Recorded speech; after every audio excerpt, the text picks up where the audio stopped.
రామా పోదాం. రాదురా, ఏమైంది మా? 10 నిమిషాలు ఆగిపోదా? ఎందుకు మా? నల్లపిల్లి ఎదురొచ్చిందిరా, పనులు జరగవు. నిమిషాలు ఆగిపోదాంపా. ఏంది మా ఇది? What is this? ఇంకా ఏ కాలంలో బతుకుతున్నావు నువ్వు? This is 2024. ఇంకా మూఢనమ్మకాల ఆచారాలని పట్టుకొని తిరుగుతావా? అదేదో దాని పని మీద అది బయటికి పోతా ఉంటే మన పనులు ఎందుకు మా మానుకోవాలి? లాజికల్ గా ఆలోచించు. మనం బయటికి పోతున్న మన సంగతి ఆ పిల్లికి తెలుసా? లేదు కదా. ఆలోచించే విధానాన్ని మార్చుకోమా. ఆ తర్వాత ఆటోమేటిక్ గా ఈ మూఢనమ్మకాల ఆచారాలు అన్ని వాడుతున్నవే మారిపోతాయి. లాజికల్ గా థింక్ చేయి. పోదాంపా.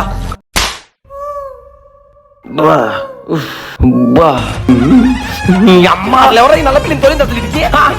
నల్లపిల్లి ఎదురొస్తే అసలు పనిలే కావరా నాయన. మా మనం ఒక 10 నిమిషాలు ఉండి బయటికి పోదాం. చదవాలరా భూబా గుయ్యల్లదు కదరా. లాజికల్ గా ఆలోచించాలంట లడ్డుగాడికి. నల్లపిల్లి ఎదురొస్తే బయటికి పోకూడదు అంతే. ఎదసో చెప్పుకుంటా.